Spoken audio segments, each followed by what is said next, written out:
This segment sponsored by Foster Financial.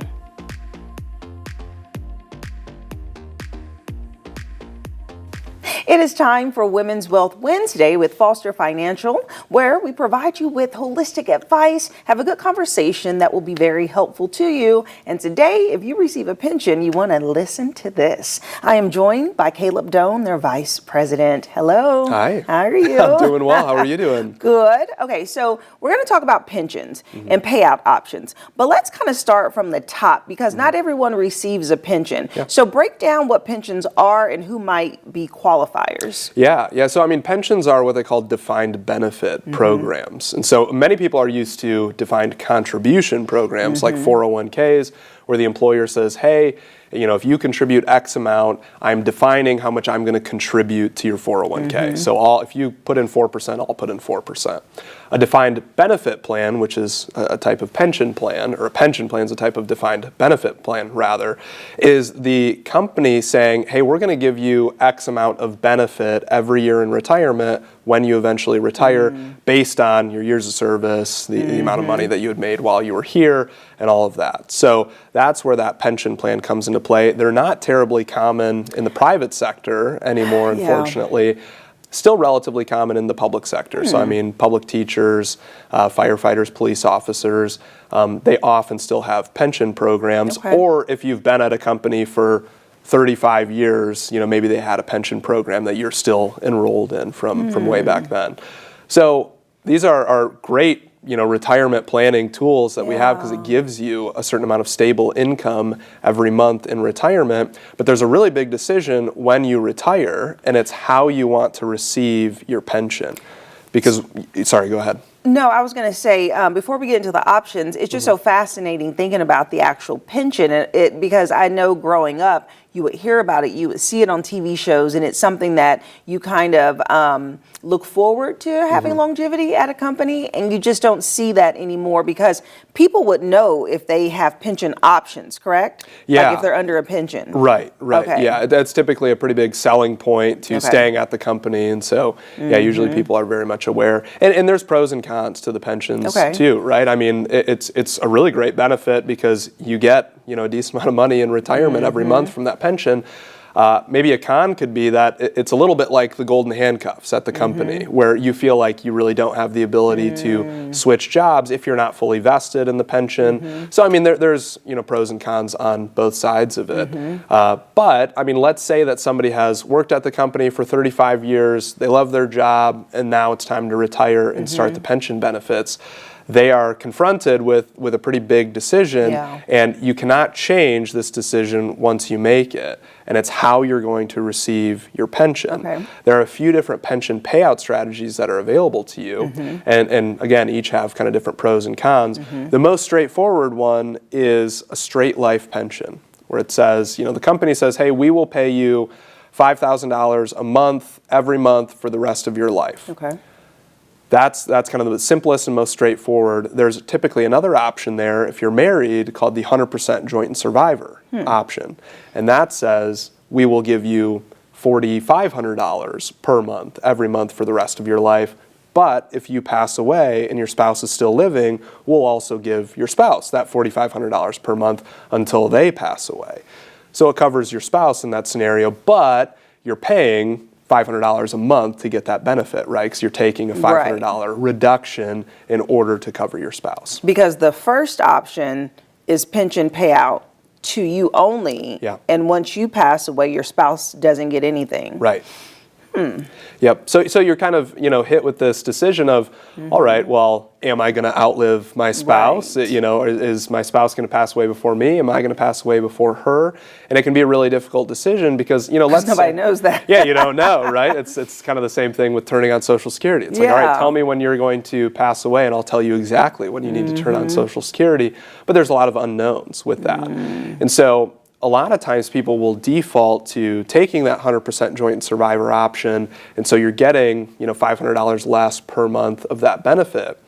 And there are a lot of kind of issues, I guess, with choosing that option. Let's say I choose that option, I'm getting the $4,500 a month, and then 2 years into retirement, my spouse passes away. Right, that's what I was thinking, yeah. So now it's like I'm getting $500 less every month, Right. and I'm really not getting any additional benefit from that reduced payout because I don't have a spouse anymore that's being covered, and you're still locked into it. They don't come back and say, hey, we'll bump you back up to the $5,000. It's an irrevocable decision that you make there. And so there are a lot of different planning strategies that we'll use. Again, we'll look at clients' health and all that to kind of determine what should be done. We'll also look at other ways of covering the spouse instead of taking that 100% joint survivor option. So we could say, hey, let's take that straight life option. You get the full $5,000 per month. And what if we take $500 of that per month and we fund a life insurance policy for the spouse? And maybe that $500 a month will cover a really good life insurance policy so that if that spouse with the pension passes away, the lump sum benefit is more than enough to cover that spouse's needs for the rest of retirement. And then in that scenario, if you're funding a life insurance policy, if that other spouse were to pass away, you could just cancel the life insurance policy, and now you're no longer paying the $500 per month, and you're back to receiving the full $5,000. So there's a lot of different options that we look at with clients, but I see that these pension payout strategies can really trip a lot of people up. And again, they'll just default to, hey, I heard that my coworker had selected this option, or the benefits coordinator at work kind of gave me this advice, but they really don't know your financial situation intimately, and that's where a financial advisor can come in and say, look, I know your health history, I know your risk, I know your tax brackets, I know your goals, I know your kind of family history for longevity. Here's what your tailored recommendation is going to be in this scenario, and then we can go from there. Interesting. Well, I was going to ask, what if you have, so the spouse is getting the pension, you're paying the $500 to have your survivor spouse covered. Your survivor spouse passes away.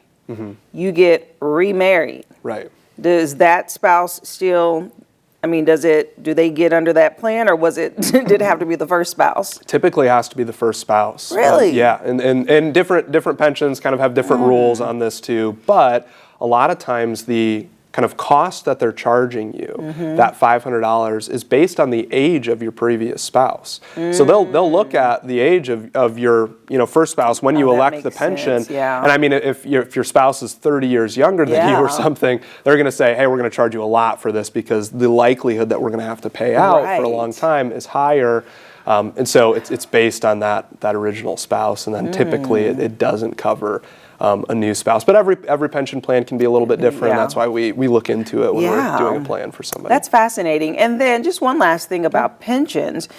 You see sometimes that people invest their time into a company, they have a pension set up, but then you hear like, oh no, the company went under, or their pension account got lost or taken away. How often does that happen? Is that a real thing or just on TV? So there is I think it's called like the Pension Guarantee Association or something like that. So most pensions, depending on the size of the company, most pensions are covered to some extent under a guarantee association that will guarantee a certain amount of the benefits there. And they will also go in and audit the pensions periodically to make sure that the pension has a sufficient amount of money to cover its outstanding liabilities. And if there isn't enough, then there are times where they go in and they kind of cancel the pension and essentially say, hey, we're going to have to distribute this out as a pre-tax benefit to all of the employees. So people have probably experienced this. There's a lot of different employers in Fort Wayne that maybe it didn't get canceled just because they didn't have enough money. It got canceled because it was just too expensive to continue that pension plan. And so they said, hey, we're getting rid of the pension plan, not because we have to, but because we want to switch to more of a defined contribution plan. So everyone, is going to get $150,000 into their 401k, and the pension plan is going to be done. And so when that happens, some people can look at that as a good thing, because they're like, hey, now I can invest this money in my 401k. Other people might look at it as a bad thing, because they're saying, hey, I was expecting this monthly payout, and now I don't have that. But yeah, it's certainly not unheard of for those pension plans to switch over to a defined contribution plan later on. That's crazy. That's crazy. It makes me think about that movie. I think it's called Fun with Dick and Jane. Oh, okay, yeah. And I can't think of the actor's name. who played in The Mask? Right, yeah, that's true. But Jim Carrey. Yeah, Jim Carrey, yeah. I think that's who it was. And he like lost his pension at his job, and he's like, let's rob a bank or something. I don't know. It's such a funny movie, but I thought about that. Yeah, that's true. I know. It'd be pretty emotional if something like that were to happen. So that's why we want to make sure we have a financial plan that can accommodate for some of those changes. So. Absolutely. Well, thank you for breaking that down. Yeah, thank you. Very good, very good. And if you would like more information about Foster Financial, learning about if you have a pension, your pension payout options, talking it through, walking it through, all of that, they are here to support. So you can give them a call at the phone number listed below, and I'll see you after the break. This segment sponsored by Foster Financial.